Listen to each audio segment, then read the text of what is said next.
Welcome to the Jacob Wayne Show. I am your Jacob Wayne, and it is only Jacob Wayne this episode. There's a little bit of scheduling conflicts all on my end. I was going to do top 10 Christmas movies with our buddy Michael Valentine this episode, but I couldn't ever land on a specific time to record it. And before you know it, it's the Monday before the Wednesday this is supposed to go up. So it's just your boy Jacob Wayne here. So it's just you and me. You're very special to me. All right. So I think I'm a little more comfortable with this recording business these days. I could do this by myself. No big deal. This camera, though, man, it is bugging me a little bit. Whatever. I need a better webcam, really. Here's a couple updates before I just dive into my top 10 Christmas movies and call it good. There's going to be 2 Gamma Pa shows coming up in the year 2022, one on January 30th at the Lyric Theater and one at the Emporium Pool Hall or Sports Bar here in Fort Collins as well on April 1st. That is not an April Fool's Day joke because it is not April Fool's. It's just on that day. So if you talk to me on that day and I say, actually, there isn't a show, that would be really bad for me promotionally, but then that would be an April Fool's joke. What else is going on? What am I drinking? Some coffee. It's my morning, which is really like 1 p.m. or something. So it's kind of not my morning. I've been up for a little bit, but I'm going to be taking on a new gig. I'm going to be teaching English to Chinese people once again, but I'm not going to go live in China this time. Last time was in 2013, and I lived in the great, most beautiful city of Hangzhou.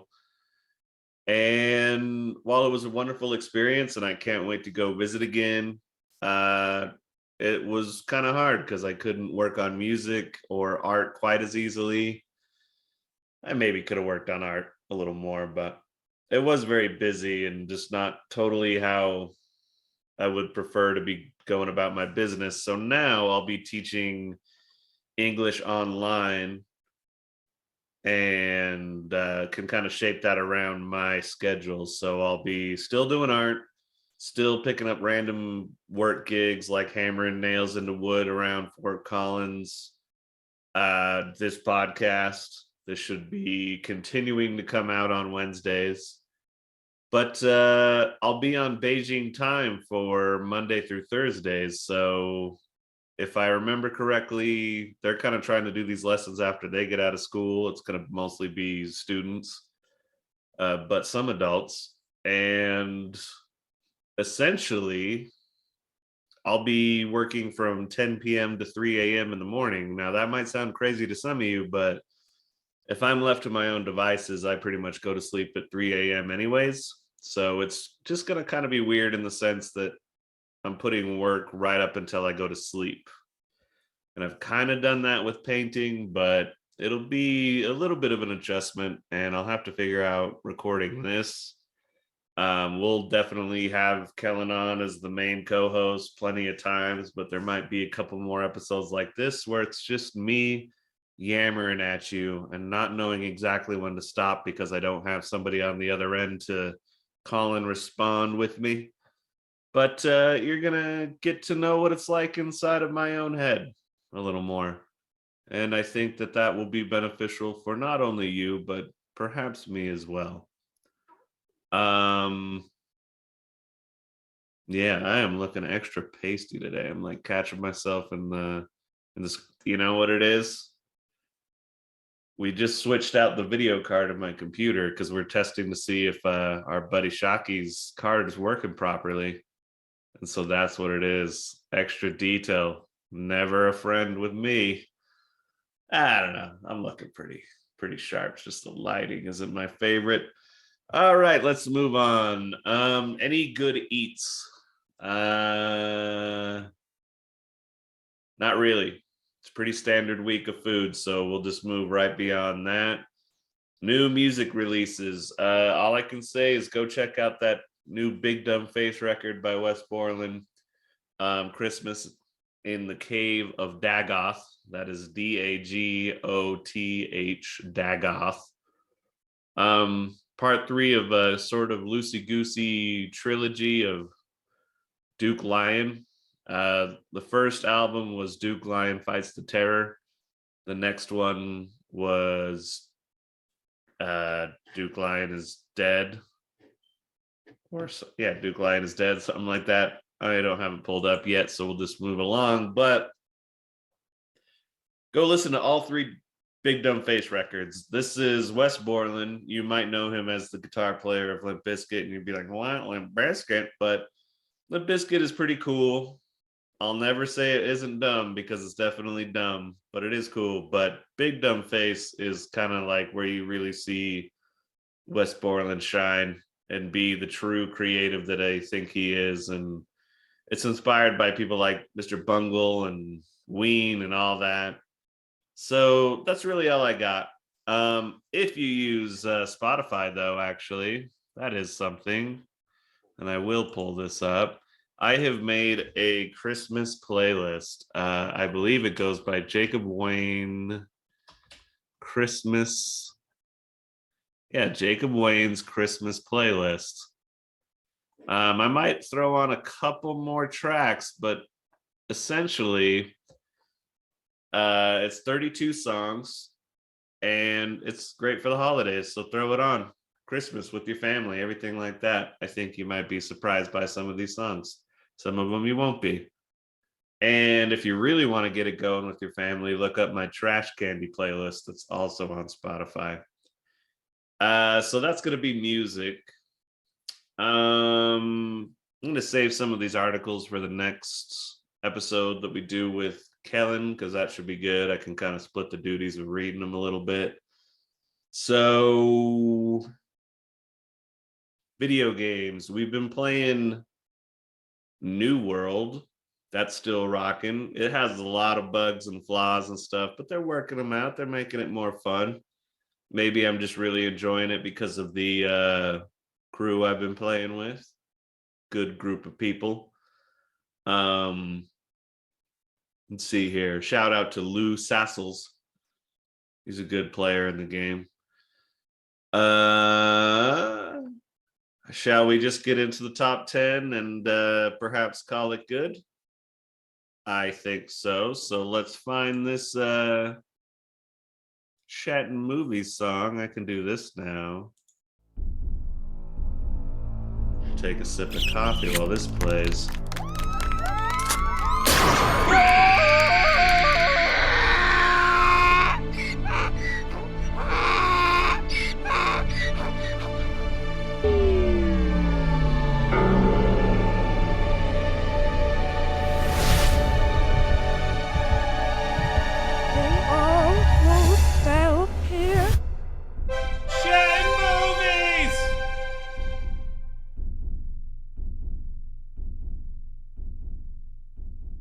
Yeah, Chattin Movies.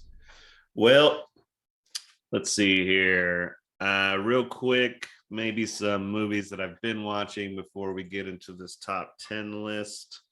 I should have done more preparation, but oh well. And of course, I'm not signed in. Sign in. I like to use Letterbox, by the way. It's great way of keeping track of what I watched. And some people might be like, why keep track? But I kind of like it. You can rate things, remember things you watch, blah, blah, blah. Um, we're going to go real quick through this because the last episode, I was very drunk and can't really remember too properly. So I can't quite recall what we talked about or went over. So I'll just real quick say that looks like the last things I watched.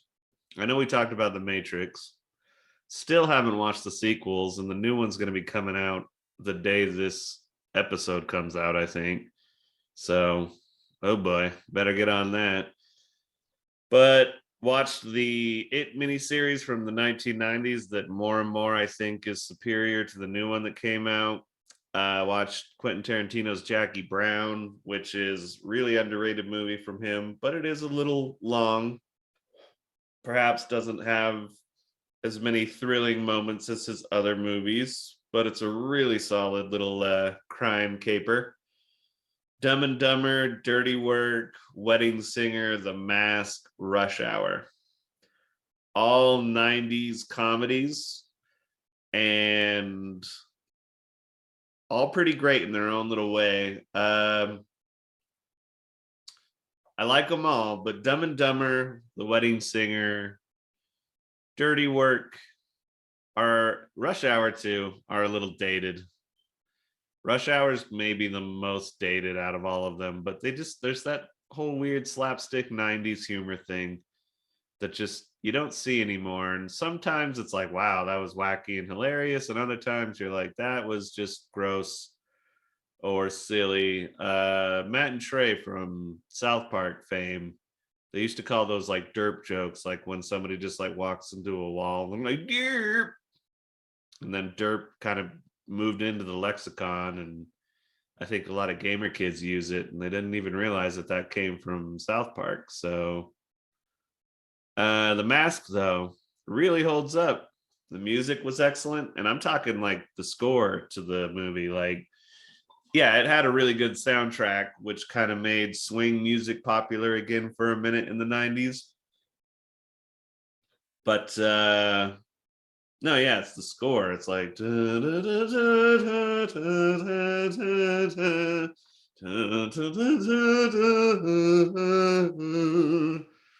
really sets the tone. I mean, the art direction is still really great. I mean, it is just a cartoon, not trying to be super realistic, so it still kind of holds up.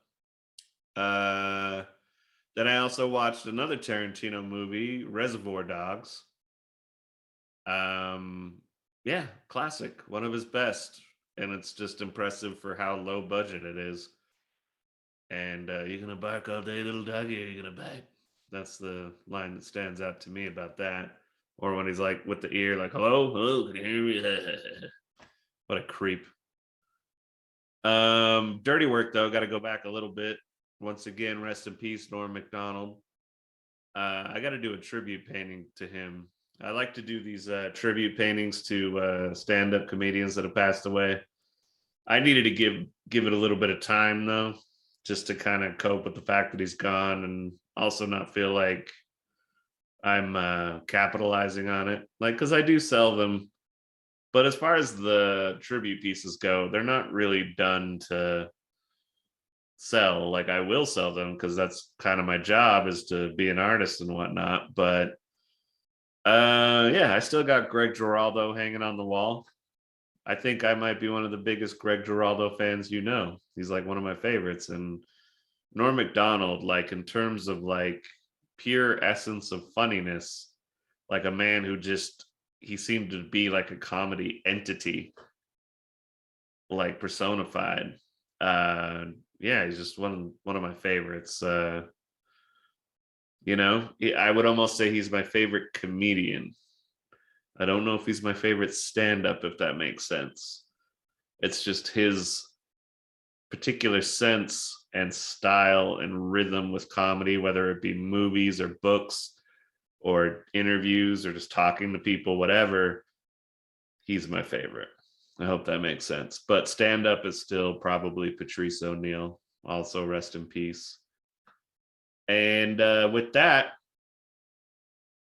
let's get into my top 10 Christmas movies. Now, before we get into the top 10, we have to do our honorable mentions. I'm going to do these pretty quick. And all I will say before I mention their names is I'm not as particular on this one. The last episode we did our top 10 Halloween movies. And that one was like, no, let's get specific, like something that has a real Halloween vibe. Like people would maybe say, let's just watch a bunch of scary movies for Halloween. And they would watch Seven or Silence of the Lambs. And I think we discussed at the time that we're like, no, that's not really a Halloween vibe. That's scary, creepy, but it's like very human in a way too. And we were looking for that spooky like smell of people's fireplaces and decomposing leaves and smoke and witchcraft. Like you want all that in the air for a Halloween movie. So we got really specific, but Christmas movies, they are not my favorite. This is not my favorite genre, although I know that there's plenty of them made, and there are some that I really love, which is why we're doing the top 10. But you, I'm sure, are aware of people saying Die Hard is a Christmas movie, which is on my honorable mentions list. And to me, it's like, yeah, sure. Set at Christmas time, has Christmas lights in it. Bruce Willis, sure, it's a Christmas movie. You know, Bruce Willis, just one of the reindeer, one of Santa's reindeer.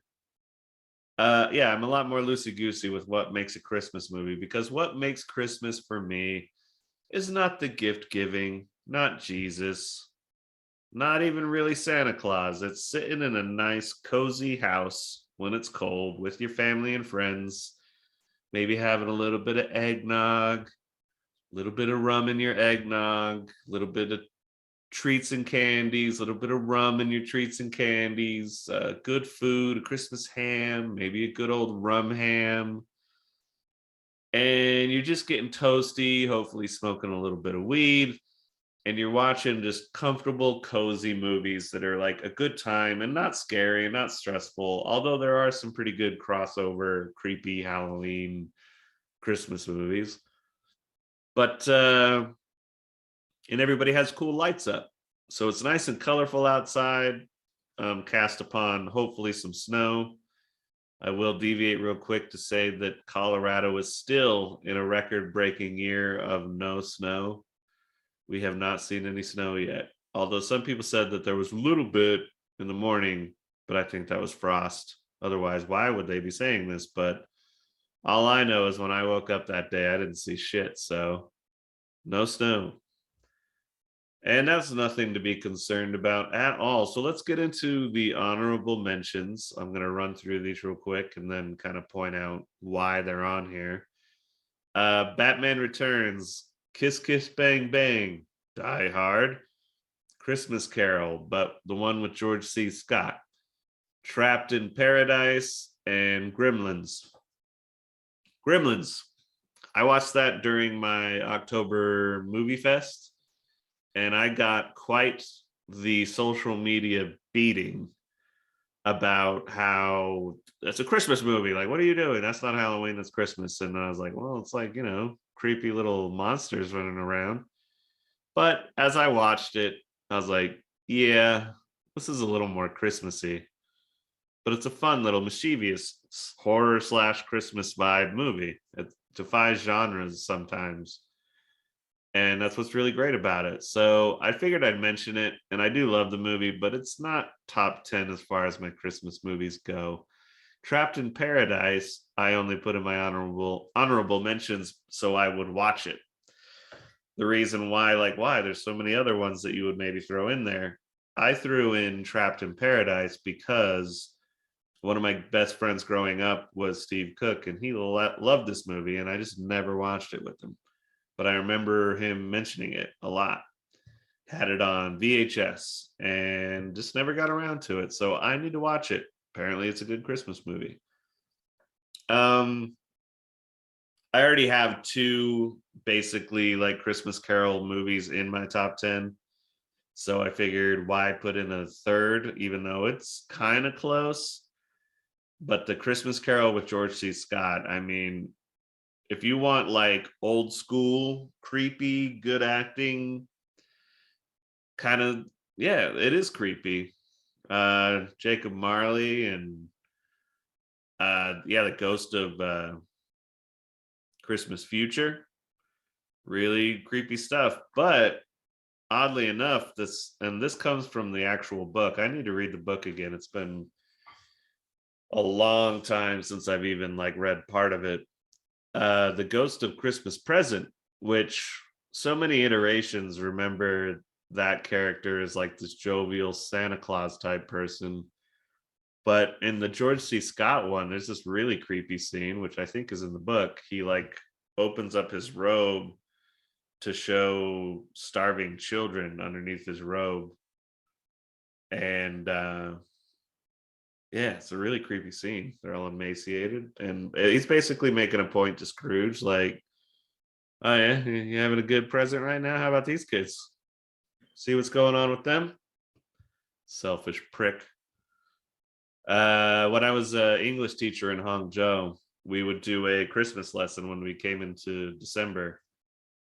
And just like, what's the big deal? Why does America care about it? And, you know, you can't really touch on the Jesus-y stuff. And I didn't really care to anyways. So I decided to do a little like kind of kid-friendly Christmas Carol lesson and let them listen to it on tape and see if they could recount what the story was to me. And yeah, it was a good time. I liked it a lot. Die Hard, that's been talked about ad nauseum on the internet. I think you understand why it's on there, but I did watch that with my friend Tessa one year with her brother and some of their friends. And I was like, yeah, I get this. But they do it right after Thanksgiving dinner. Like they have Thanksgiving dinner, watch Die Hard, and wrap presents. Something like that. I'm trying to remember exactly that this was in Seattle. Yeah. So I liked the tradition. So I think I totally get that one. And it's a perfect time to just check back in on a really cool movie. Now, these other two, these are just two personal favorites of mine that are set during Christmas, but they're not quite Christmassy enough. There's Batman Returns and Kiss Kiss Bang Bang. For those of you that don't know, and feel free to argue with me, you can write me at the Jacob Wayne Show at gmail.com. But Kiss Kiss Bang Bang is a Robert Downey Jr. vehicle.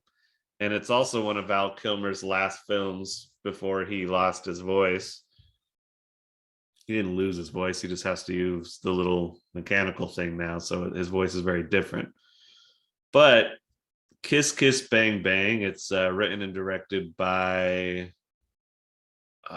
Shane Black, who also wrote Lethal Weapon and a couple other things. He's a really good writer, though. I just can't remember exactly off the top of my head. But he wrote and directed this one, and it's like a really fun, like kind of noir detective crime action movie. And I think this is responsible for reviving Robert Downey Jr.'s career and also like launching him into becoming Iron Man because he was so charming and lovable in Kiss Kiss Bang Bang. It's just like he was almost already sort of playing a version of Tony Stark in this, but a little more bumbling for sure. And yeah, it's all set during Christmas time, which Shane Black loves setting the stuff during Christmas. He also directed Iron Man 3, which is my favorite Iron Man movie. But a lot of people don't like it, but I like it because it has like the kiss, kiss, bang, bang kind of humor to it a little bit. Batman Returns, just set during Christmas. Batman in the snow. A wonderful Catwoman, wonderful Penguin. Not very comic book accurate, but more and more, who gives a shit? we'll have that or have had that because they're never going to stop making these superhero movies. So why not enjoy some kind of fun interpretations? I love the Tim Burton Batmans more and more, and there's almost part of me that's like, hey, why not let Tim Burton do another Batman movie and bring back Michael Keaton and just continue that universe? Maybe they could even do like a Tim Burton Batman Beyond. Just totally like, yeah, fuck you. That's what we're doing. People will go. It'll make money. And it might be interesting. Might actually revive some people's interest that have kind of waned, where it's Jacob waned, if you will. It's just all like I watch the MCU movies too, and I really like them, but yeah, it's kind of like episodic television, and they all have the same tone and humor and action. It's like, yeah, let's shake it up a little bit. Maybe that's what DC should do, or maybe I think they're even trying to do is just make unique films here and there rather than a whole big universe. Anyway, let's get into our top 10. Still waking up a little bit. Let me take a sip of my coffee.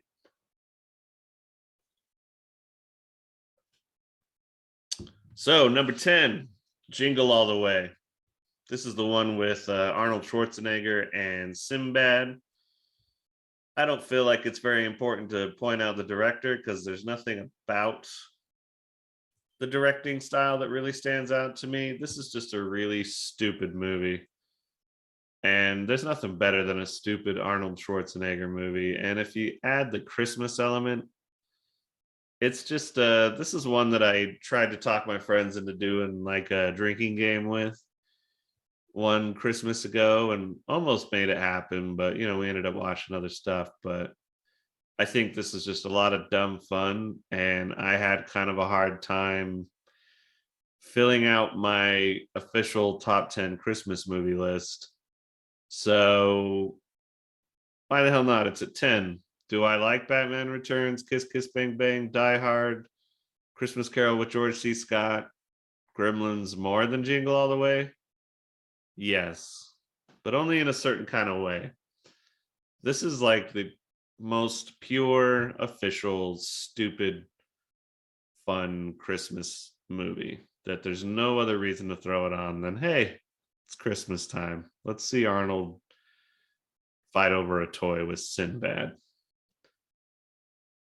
At number 9, we have Bad Santa, which is very dirty, raunchy, cynical comedy starring Billy Bob Thornton. Yes. I'm gonna start reading some reviews for one of these, and we'll shout out people that I might read their thing. But Bad Santa, I almost want to look up what what the movie's director was. See, this is why I should look up this stuff before recording. But was directed by Terry Zwigoff. Huh? Okay. The only other thing he's directed that I remember hearing about is Art School Confidential. So not a director I'm very aware of. I think this is one of Bernie Mac's last things he did. Might be his last movie. He did pass away not too long after this, if I remember correctly. Oh, and John Ritter. It was Ritter's last live action film appearance before his death on September 11th, 2003. Wow, that date sucks. Rest in peace to Bernie Mac and John Ritter. And apparently the Coen brothers were credited as executive producers. So that's also kind of interesting because it does have a little more of like an indie film kind of vibe to it. It's not just dirty comedy, but it's definitely dirty comedy. Lauren Graham, who I think is known for her momness in that Gilmore Girls show. She was all dirty in this too. That was nice. Let's see if we can find a good review of this other than what I'm telling you about it. All I know is that it is really funny and it's a good story. I like it. Overall, it's nice to be cynical and dirty and fucked up for Christmas time. Let's go ahead and read this one. This guy gave it 4 stars out of 5. This is reviewed by Eggnog Ambrose. So he's a festive fella. Bad Santa is the unshakable example of a movie that was better than it had any right to be. I've started watching it as a Christmas tradition, and it's still gut-bustingly rollicking whenever I view it. It's still gut-bustingly rollicking. That sounds weird. Billy Bob Thornton, Tony Cox, and shout out to Tony Cox, he's great. And Brett Kelly carry this Lampoon at a reindeer on steroids pace. Fucked up, nasty comedy at its prime. Sure, yeah, Eggnog Ambrose. So if you're on letterbox.com, go follow him. That's I agree. Verdict B plus.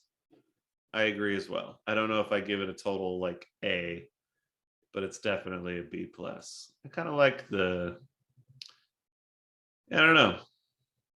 Maybe I was been wondering how to rate movies when I talk about them on the podcast. I think I might start doing just the school grade thing rather than 5 stars, because I'm always like, I really like this movie, but it's a 1-star movie. Like, but I don't know how that would change much with and going into the grade school rating thing. Like, no, yeah, I think I have to go back to the thing that I devised with Kellen that one time. It's just like 2 ratings. You give it your how much did I like it and how much is it actually a good movie rating. And we'll just stick with the stars for that, I guess. Sure. All right, let's move on to the next film on the list. Number 8, The Family Man. Now, this might be the most schmaltzy movie I have on my list. Maybe. This is a Nicolas Cage movie, and it's directed by Brett Ratner, which we all know about him. He also directed that Rush Hour movie I watched. So, would you say I'm a Brett Ratner fan? No. He is the most boring, middle of the road, hey, we're a corporation, let's hire a corporate man director. He's responsible for X-Men 3, which is one of the most disappointing trilogy cappers in my memory. Almost as bad as Spider-Man 3, but I still love Sam Raimi, so I think Brett Ratner wins this one. Also apparently a bit of a creep, but my show is not one of those types of shows, so I just heard that somewhere. I could be wrong. The Family Man.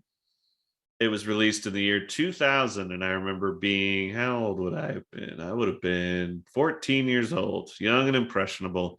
It is an American romantic fantasy comedy drama film and stars Nicolas Cage and Tia Leone, who I had a big crush on in this movie, Jeremy Piven, Saul Rubinek, and Don Cheadle as the magical African American who helps Nicolas Cage see the flaws in his ways and gives him a magical opportunity to go back to a life where he didn't leave Tia Leone to go start a big career as a money man.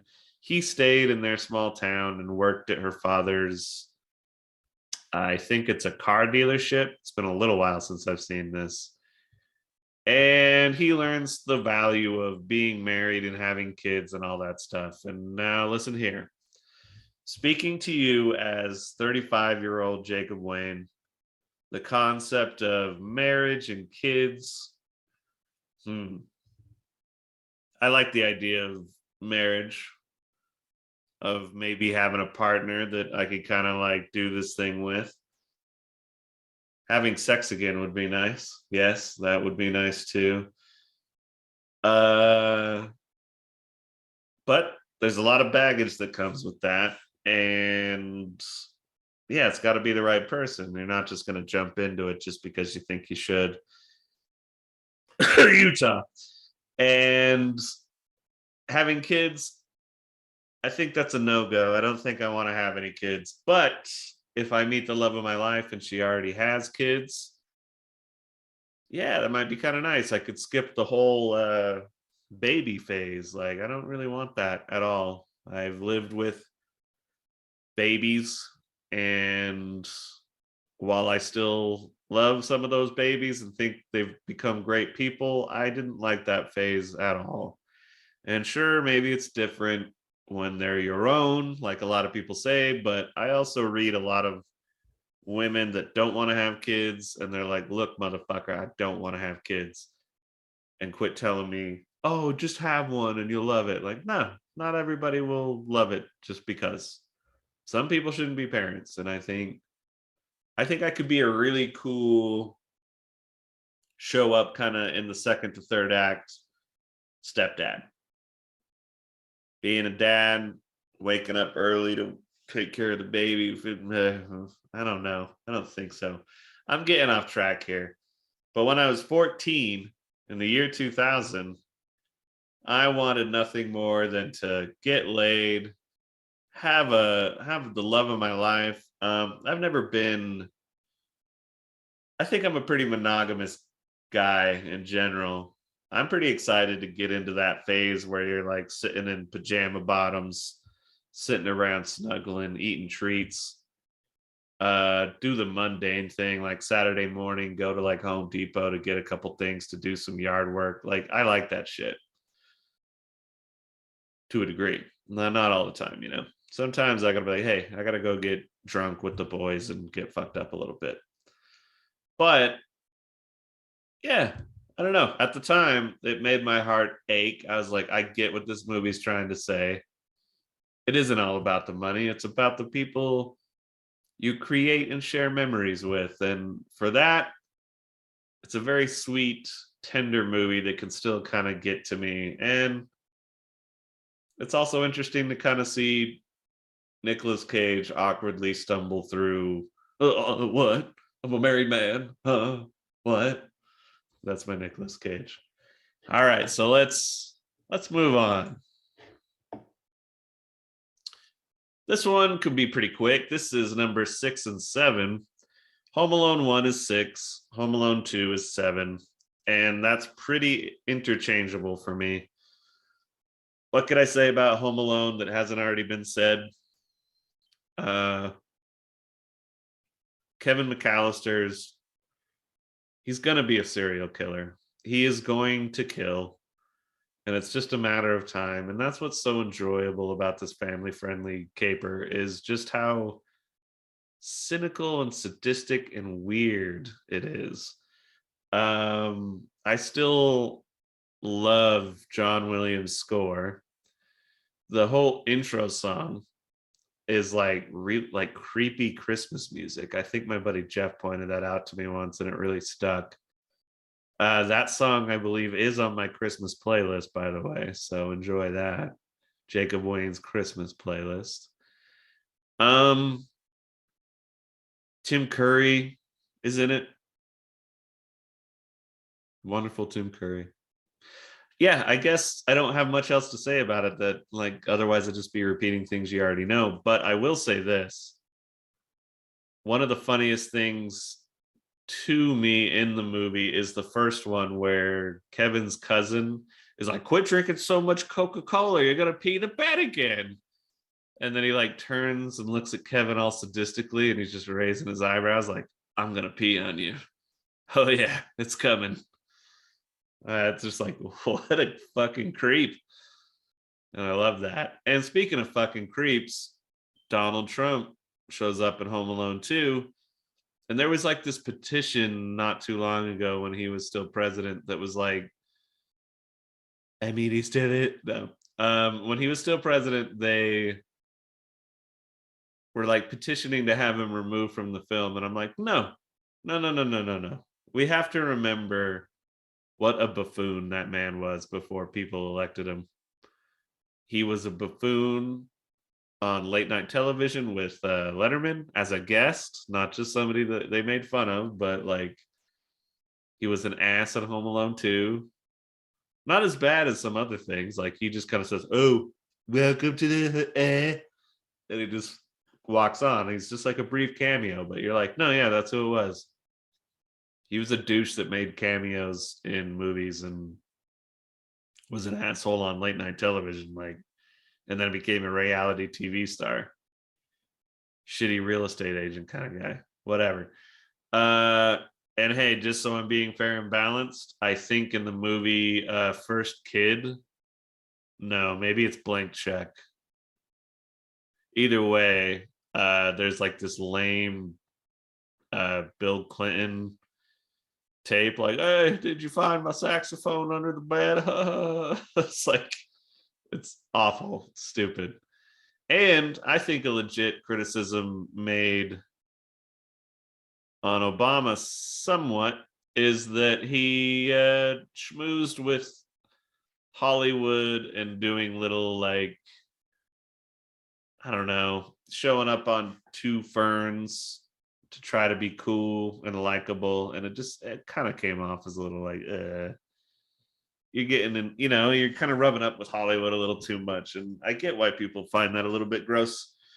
That being said, Obama going on the WTF podcast, I thought was a pretty great interview. So all I'm saying is, Mr. Obama, you're welcome to be a guest on the Jacob Wayne Show anytime you want. And Trump,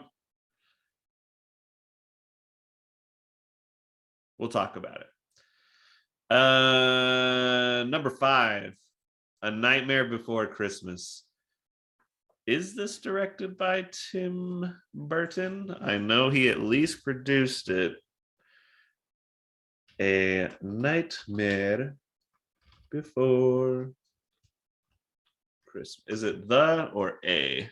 Oh, it's The Nightmare Before Christmas. My bad. Also known as Tim Burton's The Nightmare Before Christmas. All right. But it is directed by Henry Selick in his featured directorial debut, but it was produced and conceived by Tim Burton. And this is another one that is very well known. And that's another one that they have a little bit of debate about. Is this a Halloween movie? Is it a Christmas movie? I mean, Christmas is in the title. They kidnapped Santa Claus.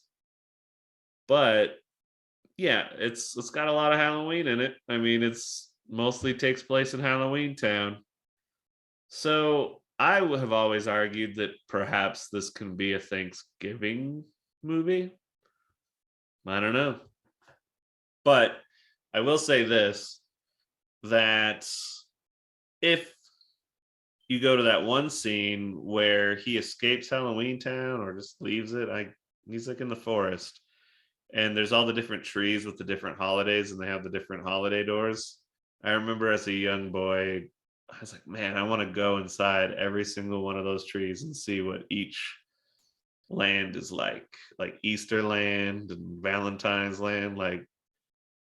And I don't know if that would be worthwhile to go see all that in another movie, but I was certainly curious as a young kid. So, I mean, the art of this film is incredible. The music is great.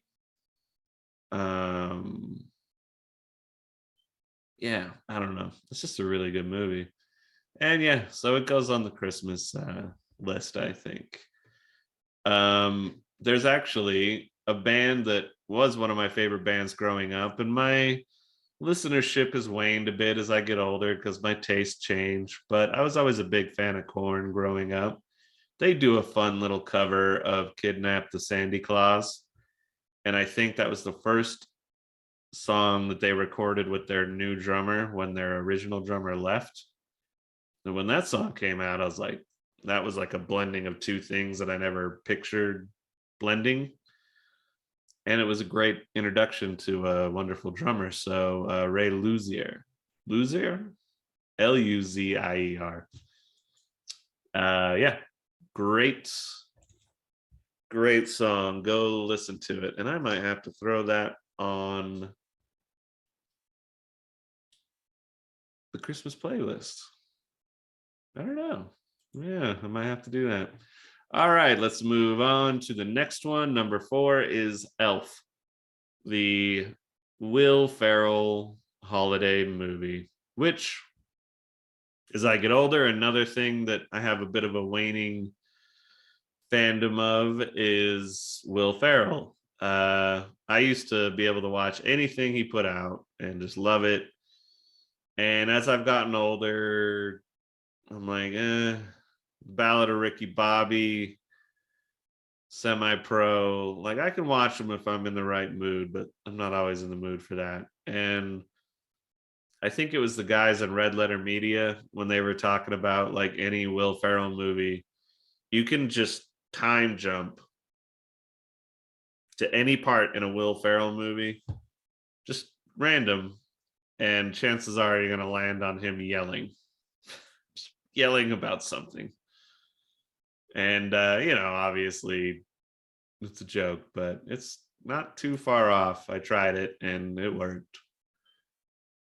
Um, no, but I still think Anchorman is a classic. But as far as this goes, like, this is actually like very Will Ferrell, but also him being very sweet, and it has that blend of like a sweet Christmas family film, but has enough like weird adult elements to make it not purely just a kids movie.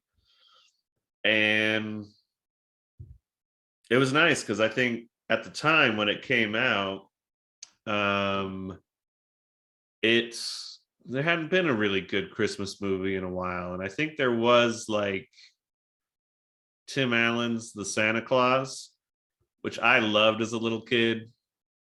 I really can't do that movie now. That's why it's not on my top 10. But man, at the time, I thought that was just the greatest. And so Elf, I think, was the first film after a while that I was like, wow, this is a really good Christmas movie. I like how evil the New York City like park police or whatever it is are in the movie. John Favreau, he was the director. That man knows how to make a movie. I'll say that much. Knows how to put things together. So Elf is number 4. At number 3 is the Muppet Christmas Carol. And let me see if I can find this meme real quick. I thought this summed it up really well. But yeah, it has my cocaine as Ebenezer, Ebenezer, am I saying that wrong? Ebenezer Scrooge, Ebenezer. Jesus Christ. I was like, what the hell am I doing? All right. Ebenezer Scrooge. Super great. Has all the Muppets that you know and love. They had the cranky old critics up in like the rafters as Jacob Marley split into 2 characters. That was always one of my favorite parts. Here's this meme. This was apparently written by your pal Chauncey or Chauncey Sugar Sweets. It's one of those where it's like director Michael Caine. The director says, "Okay, so it's a Christmas Carol, but with Muppets. So feel free to have fun with it. Be a little silly." Michael Caine, "I'm going to play this entire thing as serious as a car accident." Michael Caine, he's going to play it as serious as a car accident, and that's exactly what he did. The music's wonderful. I watched this a bunch with my cousin Tammy when we were very little and it first came out. Yeah, we wore out this VHS and it's become tradition. I like to watch it every Christmas if I get the opportunity. Let's move on because I think we're getting up there with how long we've been recording. Number 2 is National Lampoon's Christmas Vacation. And I was very like, almost number 1 because it's been a pretty big family tradition in my family to watch Christmas Vacation. I know it's really big with my eldest sister, Heidi. I think she still watches it every year. the best of the vacation movies, easily. I have a soft spot for Vegas Vacation, but it's nowhere near this one. So many great scenes. The cat under the Christmas tree, fucking up the neighbor's window, the grandparents, um, the extra slick slide just takes off immediately. That was always my favorite as a kid. I mean, yeah, it's just fun, silly comedy. And it's also like, yeah, it's like family and just how lovable and yet infuriating family can be. Um, yeah, back when Chevy Chase was a bankable name and people loved him. Poor guy. I always wanted to make a comeback, but yeah, if you ever go to, I think it's the roast of Chevy Chase. Colbert actually roasted him pretty hard about how it's like cocaine sucking the soul and life out of somebody, and I think that's exactly what happened to Chevy Chase. But for Christmas Vacation, what a great movie. And last but not least, we have my number one, which is Scrooged. This one is one that I don't know how many people know about it, so let's go into a little bit of detail. This is a 1988 American Christmas fantasy comedy directed by Richard Donner. Great director. I think he passed away recently, if I remember correctly. And was it this year or? Yeah, it was. He passed away in July, and I went on a big Richard Donner uh, viewing of all his movies. Did all the Supermans, Goonies. Did this really great one that I already forget the title of, but it's about this guy that tried to kill himself, but then fucked it up, and then became friends with these folks at a bar and helped this guy become a basketball player. It might come back to me, it might not, but it's a good movie. Anyway, this one though is directed by Richard Donner, based on A Christmas Carol, but in this case, your Ebenezer Scrooge, still think I'm saying that wrong, is actually Bill Murray under the name Frank Cross. So he's a cynical and selfish television executive who is visited by the succession of ghosts on Christmas Eve, intent on helping him regain his Christmas spirit. It has Bobcat Goldthwait, Carol Kane, a lot of old, like kind of 80s comedy names at the time. It was just really great. Oh, this is interesting. I didn't know this. Apparently, Murray returned to acting for the film after taking a 4-year hiatus following the success of Ghostbusters, which he found to be a little bit overwhelming. So he came back to this, and it's just it's Bill Murray as Scrooge. Scrooged. I mean, how could you go wrong with this? It's got that 80s vibe. There's some genuinely like creepy parts. It was nominated for an Academy Award for Best Makeup, but lost to the fantasy comedy Beetlejuice, which it should have. And I don't know what else to say about it necessarily, other than it's just a really great movie, great comedy. It's just Bill Murray for Christmas. Bill Murray for president. And if Bill Murray ever wanted to come on the Jacob Wayne show, he's more than welcome. He's welcome before Obama and Trump and Clinton. Clinton's not welcome, actually. I don't want that around. I have too many clean dresses in my house. So that was my top 10 list of Christmas movies. I hope you enjoyed it. Yeah.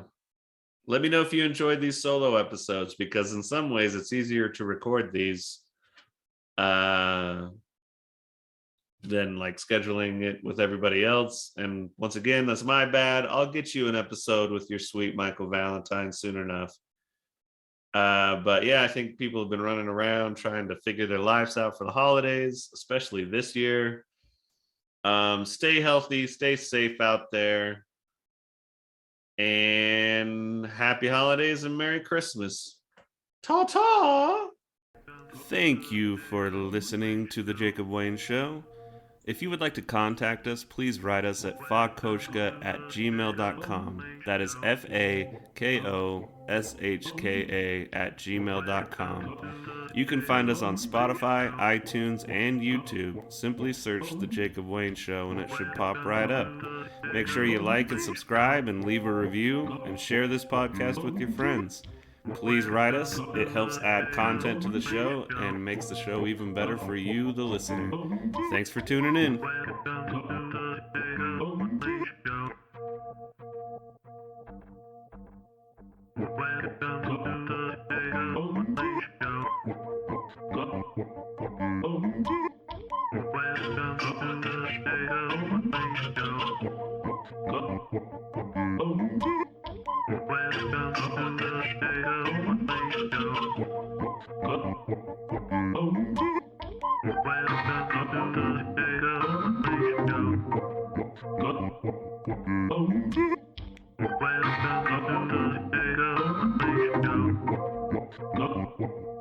Oh,